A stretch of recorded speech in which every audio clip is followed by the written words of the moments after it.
ಒಂದು ಮುಖ್ಯವಾದ ವಿಷಯವನ್ನು ನಾವು ಏನು ಗಮನಿಸಬೇಕಂತಂದರೆ ಒಂದು ಕೇಸ್ ಇದೆ, people's democratic rights versus Union of India ಅನ್ನೋ ಕೇಸಲ್ಲಿ ಏನು ಹೇಳ್ತಾರಂದರೆ ಆರ್ಟಿಕಲ್ 17, ಆರ್ಟಿಕಲ್ 23 ಆ್ಯಂಡ್ ಆರ್ಟಿಕಲ್ 24 ಏನಿದೆಯಲ್ಲ, this is applicable even to the private individuals.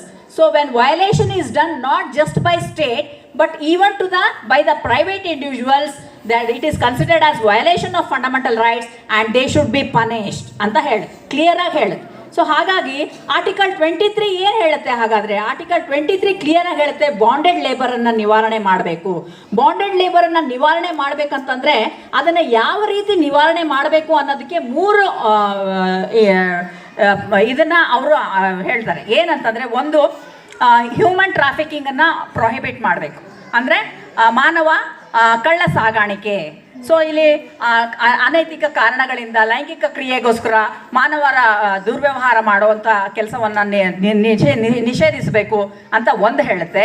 ಇನ್ನೊಂದು ಏನು ಹೇಳುತ್ತೆ ಅಂತಂದರೆ, ಅದು ಯಾವುದೇ ಕಾರಣಕ್ಕೂ ಕೂಡ ಯಾವ ಬಾಂಡೆಡ್ ಲೇಬರ್ಸ್ ಅಂತಂದರೆ ಬೇಗಾರ್ ಸಿಸ್ಟಮ್ ಹೇಳುತ್ತೆ. ಬೇಗಾರ್ ಸಿಸ್ಟಮ್ ಅಲ್ಲಂದರೆ ಯಾವುದೇ ವೇತನವನ್ನು ಕೊಡದೆ ಅವರಿಗೆ ದುಡಿಸಿಕೊಳ್ಳುವಂಥದ್ದು, ಅದು ಕೂಡ ಏನಾಗುತ್ತೆ ಬಾಂಡೆಡ್ ಲೇಬರ್ ಇದು ಈಕ್ವಲ್ ಟು ಬಾಂಡೆಡ್ ಲೇಬರ್ ಅಂತ ಹೇಳುತ್ತೆ. ಅದಾದಮೇಲೆ ಈ ರೀತಿಯಾದಂಥ ಬಾಂಡೆಡ್ ಲೇಬರ್ ಸಿಸ್ಟಮನ್ನು ಹೋಗಲಾಡಿಸೋದು ಅತಿ ಅವಶ್ಯಕ ಇದೆ ಅಂತ ಆರ್ಟಿಕಲ್ 23 ಹೇಳುತ್ತೆ. ಇದಾದಮೇಲೆ ಆರ್ಟಿಕಲ್ 24 ಏನು ಹೇಳುತ್ತೆ? ಚೈಲ್ಡ್ ಲೇಬರ್ ಬಗ್ಗೆ ಹೇಳುತ್ತೆ.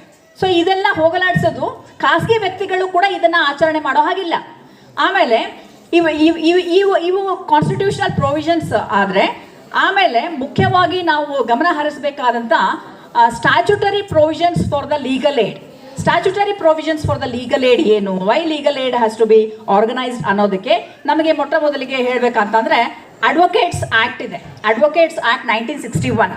ಅಡ್ವೊಕೇಟ್ಸ್ ಆ್ಯಕ್ಟ್ 1961 ಏನು ಹೇಳುತ್ತೆ ಅಂತಂದರೆ, whatever for that matter, ಏನಂತಂದರೆ ಸ್ಟೇಟ್ ಬಾರ್ ಕೌನ್ಸಿಲ್ ಆಗಲಿ, ಬಾರ್ ಕೌನ್ಸಿಲ್ ಆಫ್ ಇಂಡಿಯಾ ಆಗಲಿ, ಅವರು ಏನು ಮಾಡಬೇಕಂದ್ರೆ ಒಂದು ಸಮಿತಿಯನ್ನು ರಚಿಸಬೇಕು. They have to form a committee and they have to organise legal aid programmes.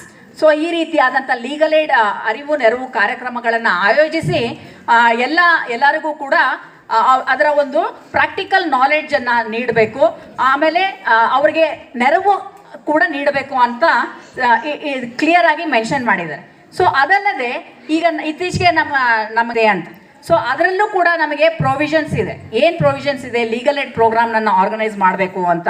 Civil procedure ಕೋಡಲ್ಲೂ ಕೂಡ ಇಂಡಿಜಿನಿಯಸ್ ಪರ್ಸನ್ಸ್ಗೆ ಫ್ರೀ ಆಫ್ ಕಾಸ್ಟ್ ಅವ್ರಿಗೇನು ಮಾಡಬೇಕು ಅಂತಂದರೆ ಅವರ ಸಮಸ್ಯೆಯನ್ನು ನಿವಾರಣೆಯನ್ನು ಮಾಡಬೇಕು ಅನ್ನೋ ಒಂದು ಪ್ರೊವಿಷನ್ಸ್ ಇದೆ.